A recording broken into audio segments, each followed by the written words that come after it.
Hello guys, स्वागत है आप सभी का आपके अपने यूट्यूब चैनल एजुकेशनल ज्ञान मैथ्स में।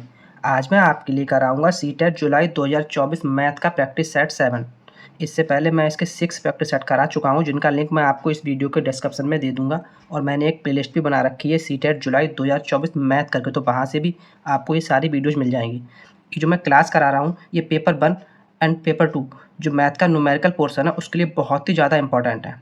तो एग्जाम से पहले एक बार ये सारी क्लास देखकर जरूर जाएं। तो चलिए आज की क्लास को स्टार्ट करते हैं। देखते हैं क्वेश्चन नंबर 1। क्वेश्चन नंबर 1 में बोला है, यदि किसी त्रिभुज के आधार में 10% की कमी की जाए, क्या बोला है इसने, कमी हो जाए, तथा उसका क्षेत्रफल में कोई परिवर्तन ना हो, तो उसकी ऊंचाई कितने प्रतिशत बढ़ा देनी चाहिए। अच्छा क्वेश्चन है और इस टाइप के कई क्वेश्चन एग्जाम में देखने को मिले हैं। तो मैंने इस क्लास में जो भी क्वेश्चन लिए हैं वो सभी P/Q क्वेश्चन है, तो वीडियो के साथ लास्ट तक बने रहिएगा। तो चलिए इस क्वेश्चन को सॉल्व करते हैं और उसे सॉल्व करने की ट्रिक देखते हैं। मैं इस क्लास में जो भी क्वेश्चन कराऊंगा वो सभी ट्रिक के द्वारा सॉल्व कराऊंगा। अगर ऐसा क्वेश्चन आपको मिलता है तो आपको करना क्या है, बस ये जो परसेंटेज दी है, इस परसेंटेज की मेन हमें निकालना है फ्रैक्शन वैल्यू क्या होती है। तो हम 10% की अगर फ्रैक्शन वैल्यू लिखेंगे तो 1/10 होती है। ठीक है, अब यहाँ हमें देखना होता है ये जो नीचे मिलता है हमें अपॉन में, ये जो इसकी इनिशियल वैल्यू है, जो त्रिभुज है इसकी जो इनिशियल वैल्यू वो मिलती है। और ठीक है, अपॉन में, और जो ऊपर मिल रहा है ये क्या है, इसमें कमी हुई है। कितनी, इसने कमी बोला है। अगर यहाँ पे इसने बोला होता कि वृद्धि हुई है तो ऊपर जो आता है वो वृद्धि होती है, और अगर कमी बोला है तो कमी हुई है। अब यहाँ से अगर हम देखते हैं इनिशियल 10 थी, 1 की कमी होगी, तो अब इसकी आधार कितना रहेगा 9 अपॉन 10, कौन सा इनिशियल था। अब न्यू वाला कौन सा हो गया, ये हमें न्यू मिल गया 9। अब करना क्या है, हमें निकालना क्या है, तो उसकी ऊंचाई कितने प्रतिशत बढ़ा देनी चाहिए। तो जब हम इसकी ऊंचाई कितने प्रतिशत बढ़ानी है वो निकालेंगे, तो करेंगे क्या, इन दोनों में देखेंगे डिफरेंस कितने का है, 1 का। कितने का डिफरेंस है, 1 का डिफरेंस है। अपॉन में हम क्या लेंगे, जो नया हमें मिलेगा, तो ये न्यू क्या मिला है 9 अपॉन में 9 इंटू परसेंटेज में निकालेंगे, तो परसेंटेज में हम क्या करते हैं 100 से कराते हैं मल्टीप्लाई। इससे सॉल्व करेंगे, 9 से काटेंगे तो 11.11 मिलेगा हमारे लिए। तो 11.11 परसेंटेज, जो क्या होगा हमारा इस क्वेश्चन का आंसर, ऑप्शन नंबर सी। ठीक है, अगर इस टाइप का क्वेश्चन आपको एग्जाम में मिलता है तो आप इसे ऐसे ही सॉल्व करेंगे। आप विदाउट पेन कॉपी भी इसे सॉल्व कर सकते हैं। बस आपको सीधा यहाँ पे 10% की फ्रैक्शन वैल्यू मालूम होनी चाहिए, उसके बाद इसके अपॉन में जो इनिशियल वैल्यू है, सॉरी जो न्यू वैल्यू मिलती है वो लिख के इंटू 100 से मल्टीप्लाई करा के हमें इस क्वेश्चन का आंसर मिल जाएगा। क्लियर है। नेक्स्ट क्वेश्चन नंबर 2 में दिया है, किसी समांतर चतुर्भुज ABCD का विकर्ण BD इस प्रकार है कि कोण CBD बराबर 12x और कोण ABD बराबर 7y। तो कोण ADB बराबर 60 डिग्री और कोण CDB बराबर 28 डिग्री है। तो अब 2x प्लस 3y की हमें वैल्यू फाइंड करनी है, क्या होगा। ये क्वेश्चन सीटेट जनवरी 2024 में आया हुआ है। तो इस टाइप का क्वेश्चन इस बार जुलाई के एग्जाम में आने की काफ़ी पॉसिबिलिटी है। तो चलिए इस क्वेश्चन को सॉल्व करते हैं। इसने क्या बोला है, समांतर चतुर्भुज है। तो समांतर चतुर्भुज हमारा क्या होता है, जिसकी आमने सामने की भुजाएं बराबर हो। ठीक है, आमने सामने की भुजाएं बराबर होती हैं और एक दूसरे के पैरेलल होती हैं। ये हमारा क्या बन गया, समांतर चतुर्भुज, जिसके आमने सामने भुजाएं बराबर होती हैं और एक दूसरे के पैरेलल होती हैं। ठीक है, यहाँ पे हम सपोज कर लिया कोई ABCD, ये कोई समांतर चतुर्भुज है। अब इसने यहाँ दिया है कोण CBD बराबर 12x। तो हम यहाँ देखते हैं CBD मीन्स हमें इसका जो विकर्ण है ये यहाँ पे मिलाना पड़ेगा। फिर ये जो कोण इसने दिया है, ये इसने दिया है 12x। ठीक है, जो इसने क्वेश्चन में दिया है वो हम यहाँ पे कर रहे हैं। आगे इसने बोला कोण ABD बराबर 7y, ABD ये जो दिया है 7y। ठीक है, और कोण ADB बराबर 60 डिग्री, ADB ये कितना दिया है 60 डिग्री। ठीक है, और कोण CDB बराबर 28 डिग्री, CDB ये दिया है 28 डिग्री। तो इस टाइप के क्वेश्चन में अगर आपने डायग्राम बना लिया तो बस यही मेन खेल है। अगर आपने डायग्राम बना लिया तो बस क्वेश्चन सॉल्व हो गया। यहाँ से अगर हम देखेंगे इस तरह से, अगर यहाँ से चलेंगे ये, फिर यहाँ सॉरी ये, और फिर ऐसे, ये हमारे ये एंगल और ये एंगल, ये दोनों क्या बन रहे हैं, एकांतर कोण है। ये दोनों जो एक ट्रिम में होती है कि इस तरह जो जेड में कोण बने होते हैं वो एक दूसरे के एकांतर होते हैं, इस तरह से ये बने हैं ना। अगर हम देखेंगे ऐसे तो ये वाले कोण जो होते हैं एकांतर कोण होते हैं। तो सेम इसी अगर कंडीशन का हम फॉलो करेंगे तो यहाँ से हमारा क्या हो जाएगा 7y बराबर 28 डिग्री। ठीक है, तो यहाँ से हम अगर y की वैल्यू निकालेंगे तो 7 चौक 28, 4 डिग्री मिल जाएगी हमें। सेम ऐसी जब इस वाले कंडीशन में यहाँ बनाएंगे इस तरह से, तो ये जो 60 डिग्री वाला बराबर 12x हो जाएगा। तो यहाँ से 12x बराबर 60 डिग्री। तो यहाँ से अगर x की वैल्यू फाइंड करेंगे तो हमें क्या मिल जाएगी, 12 पंजे 60, 5 डिग्री। क्लियर। निकालना हमें क्या है, वैल्यू इसकी निकालनी है हमें 2x प्लस 3y की। तो जब यहाँ पे हम वैल्यू निकालेंगे 2x प्लस 3y की तो हमें क्या मिल जाएगा, चलिए देखते हैं। यहाँ पे हम इसकी वैल्यू फाइंड करेंगे, 2x या 5 दिया है तो 5 दूनी 10 हो जाएगा, प्लस 3y की जगह पे 4, 12 हो जाएगा। तो 12 10 कितना हो जाएगा, 22 डिग्री, जो क्या होगा हमारा इस क्वेश्चन का आंसर ऑप्शन नंबर ए।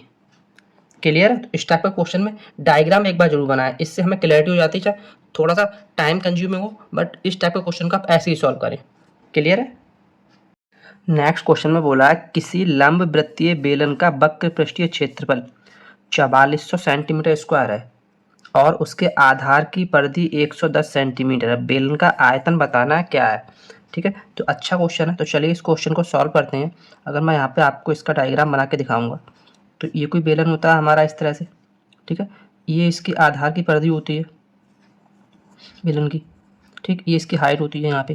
अब इसने यहाँ पे दिया है कि आधार की परिधि का 110 सेंटीमीटर, मीन्स इसने ये जो दी है हमें वो 110 सेंटीमीटर दी है।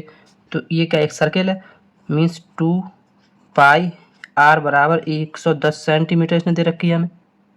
क्लियर है। यहाँ से अगर हम आर की वैल्यू फाइंड करेंगे तो क्या मिल जाएगा, 110 अपॉन 2 पाई की जगह पे 22 और 7 हमारा ऊपर पहुँच जाएगा। 22/7 होता है पाई का मान। यहाँ से अगर हम काटेंगे तो 22 पंजे 110 होता है और यहाँ से 35/2 सेंटीमीटर। ये हमें आर की वैल्यू मिल गई। आगे इसने क्या बोला है कि वक्र पृष्ठीय क्षेत्रफल ये बोला है। तो बेलन का वक्र पृष्ठीय क्षेत्रफल जो होता है वो होता है 2 पाई आर इंटू एच। ये इसने दिया है 4400 सेंटीमीटर स्क्वायर। यहाँ से अगर हम एच की वैल्यू निकालेंगे तो इसकी वैल्यू हमें पता है 2 पाई आर की क्या है, 110। तो 4400 डिवाइड बाई 110 से होगा। तो यहाँ से काटेंगे 0 0 कट जाएगा और यहाँ पे 11 चौक 44 और 1 0। तो यहाँ में कितना मिल जाएगा, 40 सेंटीमीटर। क्लियर है, समझ में आया यहाँ में क्या मिल गया, 40 सेंटीमीटर। नेक्स्ट हम आगे देखते हैं। निकालना हमें क्या है कि बेलन का आयतन। तो बेलन का आयतन क्या होता है, वॉल्यूम। आयतन होता है पाई आर स्क्वायर एच। ठीक है, यहाँ पे जब वैल्यू पुट करेंगे तो पाई 22/7 आर स्क्वायर 35/2 इंटू एच कितना मिला है 40। तो जब सॉल्व करेंगे यहाँ तो 7 पंजे 35, 2 दूनी 4, ढाई 40। तो यहाँ से हमें सॉल्व करके क्या मिल जाएगा, ये 350 हो जाएगा और 22 पंजे 110। तो 110 इंटू 350। अब यहाँ से अगर हम इसकी मल्टीप्लाई कराएंगे तो 2 जीरो मिलेगा हमें, फिर उसके बाद 11 पंजे 55, मतलब यूनिट 2 जीरो के बाद हमें 5 मिलेगा। तो 5 किस में है, एक तो इसमें है एक इसमें है, मीन्स ये तो हमारे दोनों एलिमेंट हो गए, ये तो आंसर होंगे नहीं इसके। अब इन दोनों में से एक आंसर हुआ तो 11 पंजे 55, 5 और 11 3 33, 33 और 5 38, मीन्स ये ऑप्शन नंबर सी क्या होगा हमारा इस क्वेश्चन का राइट आंसर। ठीक है, ये पॉइंट में क्यों दिया, क्योंकि ये हमें जो मिलेगा वो सेंटीमीटर मिलेगा। जब इसको मीटर में कन्वर्ट करेंगे, मीटर क्यूब में, तो इसे डिवाइड करेंगे तब हमें जाके ये वैल्यू मिलेगी। क्लियर, समझ में आया। तो 0.0385 मीटर क्यूब हमारा क्या हुआ इस क्वेश्चन का राइट आंसर। तो आप ऐसे कैलकुलेशन ना करें, सीधा ऑप्शन में देख के वहाँ पे आप चेक कर लें, तो वहाँ से आपको सीधा वहाँ का आंसर मिल जाएगा।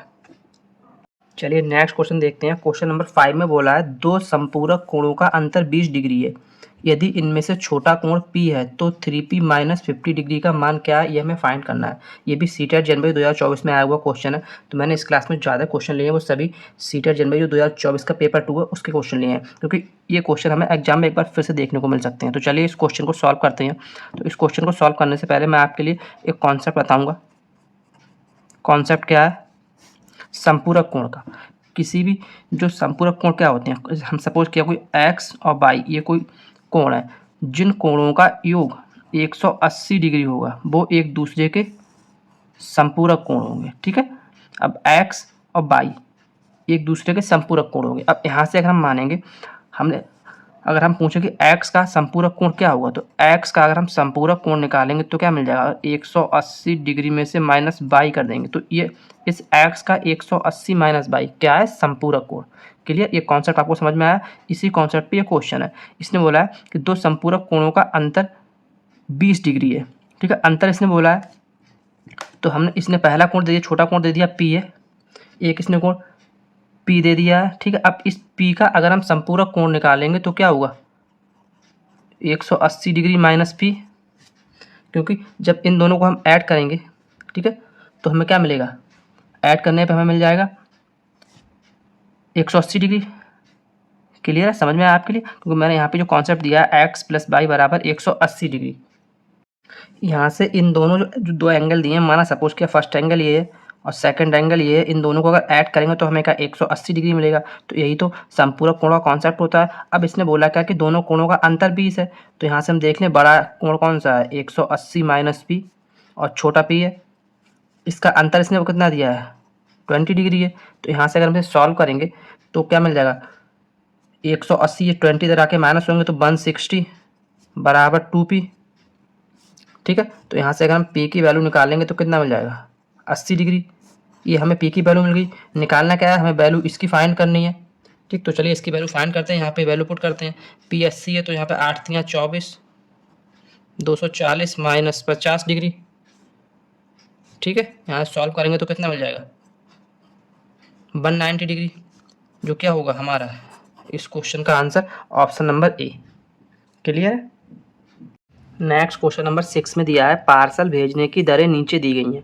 पार्सल का भार 50 ग्राम और उससे कम, रुपये 15 पार्सल का प्रत्येक, अब पार्सल का भार अगर प्रत्येक अतिरिक्त 50 ग्राम के लिए 7 रुपये। तो क्वेश्चन को पढ़ना बहुत अच्छे से। इसने क्या बोला, पार्सल का भार 50 ग्राम है उससे कम हो तो उसके लिए 15 रुपये पड़ते हैं। अगर पार्सल का भार प्रत्येक अतिरिक्त 50 ग्राम के लिए 7 रुपये पड़ते हैं। अब मीरा अपनी सहेली चारों को पार्सल भेजना चाहते हो जो दिल्ली में है। पार्सल का भार 350 ग्राम है। कितना है, 350 ग्राम। तो दरों को देखकर पार्सल भेजने की सही राशि का चुनाव कीजिए। अच्छा क्वेश्चन है और इस टाइप के क्वेश्चन सीटेट एग्जाम में काफ़ी देखने को मिलते हैं। तो चलिए इस क्वेश्चन को सॉल्व करते हैं। इसने बोला है 50 ग्राम के लिए 15 रुपये हैं, तो ठीक है 50 ग्राम को 15 रुपये तो जो हुए। अब टोटल कितना, 350 ग्राम है, तो 350 में से 50 ग्राम के तो 15 रुपये हो गए, बचा कितना 300 ग्राम। तो इस 300 ग्राम में कितने 50 ग्राम होंगे, तो 50 से डिवाइड करेंगे तो 6 मिलेगा हमें, मतलब 6 इसमें 50 ग्राम होंगे, 6 टाइम 50 ग्राम होंगे। अब इस 6 टाइम के लिए इसने बोला प्रत्येक जो अतिरिक्त 50 ग्राम है उसके लिए 7 रुपये पड़ते हैं। तो इसकी जब मल्टीप्लाई हम 7 से कराएंगे तो कितना मिल जाएगा 42, मतलब 15 रुपये तो ये था 50 ग्राम के लिए। जो अतिरिक्त के लिए कितना 42, तो 42 इसमें ऐड करेंगे तो कितना हो जाएगा, 5 और 2 7 और 4 1 5, मीन्स 57 रुपये क्या होगा हमारा इस क्वेश्चन का right answer option number A. Clear है। नेक्स्ट क्वेश्चन नंबर 7 में दिया है नीचे दिए गए संख्या पैटर्न को देखिए और अगले दो पद क्या होंगे ये हमें बताना। तो उसने ये दिया है संख्या पैटर्न 1 8 27 64 125। तो सिंपल है ये, इस टाइप के सिंपल क्वेश्चन भी सीटेट एग्जाम में देखने को मिलता है और ये भी सीटेट जनवरी 2024 में पेपर 1 में आया हुआ क्वेश्चन है। यहाँ पे अगर हम देखेंगे इसके लिए ये यहाँ 1 का क्यूब 1 मिलेगा, यहाँ देखेंगे 8 तो ये 2 का क्यूब है, ये 27 3 का क्यूब होगा, 64 4 का क्यूब होगा, ऐसे ये 5 का क्यूब होगा। तो आगे क्या आएगा हमारा 6 का क्यूब। तो 6 का क्यूब कितना होता है, 6 छंग 36 छंगा 216, तो 216 हमें इस ऑप्शन में, किस ऑप्शन में है, आगे 7 का क्यूब होगा, 7 का कितना होता है 343। तो ऑप्शन नंबर सी क्या हो जाएगा हमारा इस क्वेश्चन का राइट आंसर 216 343। क्लियर है। तो ऑप्शन नंबर सी क्या होगा हमारा इस क्वेश्चन का राइट आंसर। क्लियर है। नेक्स्ट क्वेश्चन नंबर 8 में दिया है 15/2 kg नमक से 1/12 kg नमक के कितने पैकेट बनाए जा सकते हैं। तो इस टाइप के सिंपल क्वेश्चन भी हमें सीटेट एग्जाम में देखने को मिलते हैं। तो चलिए इस क्वेश्चन को सॉल्व करते हैं।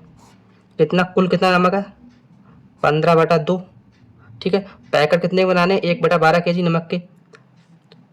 ठीक है, 1/12 kg एक पैकेट बनना है। तो क्या करते हैं इस टाइप के क्वेश्चन में जो कुल नमक है उसको हम जितने पैकेट बनाने हैं उससे डिवाइड करते हैं। तो इसे जब डिवाइड करेंगे तो ये उल्टा हो जाएगा, यहाँ कितना हो जाएगा हमारा 12/1। ठीक है, यहाँ से जब सॉल्व करेंगे तो क्या मिलेगा, 2 से काटेंगे 6 और 15 छक्का 90। तो 90 क्या होगा हमारा इस क्वेश्चन का right answer option number C. तो इस टाइप के सिंपल क्वेश्चन में सीटेट एग्जाम में देखने को मिलते हैं।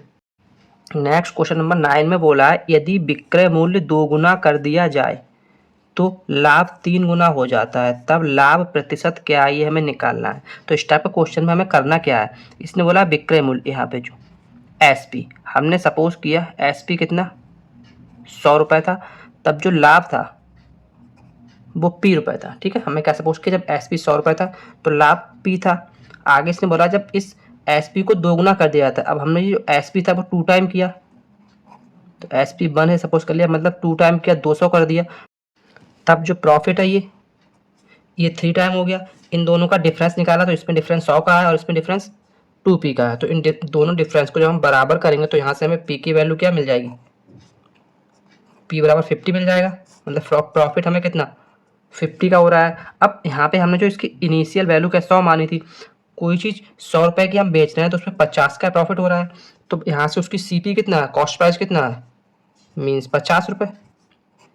क्लियर, समझ में आया। मतलब 100 रुपये की चीज़ पे अगर हम 50 का प्रॉफिट हो रहा है तो उसका कॉस्ट प्राइस 50 रुपये है। निकालना क्या है कि लाभ परसेंटेज, तो अगर लाभ परसेंटेज निकालेंगे यहाँ तो किस पे निकालते हैं, इसका फॉर्मूला होता है प्रॉफिट अपॉन CP इंटू 100, ये हमें पता है। तो प्रॉफिट कितना 50 का हो रहा है, CP कितने 50 पे हो रहा है इंटू 100, तो यहाँ से हमें क्या मिल जाएगा 50 से 50 कट जाएगा, मीन्स 100% का उसे क्या हो रहा है प्रॉफिट। ऑप्शन नंबर बी क्या होगा हमारा इस क्वेश्चन का राइट आंसर। तो इस टाइप के भी क्वेश्चन कई सारे हमें एग्जाम में देखने को मिलते हैं, तो वीडियोज को आप एक बार एग्जाम से पहले देख कर जरूर जाएं।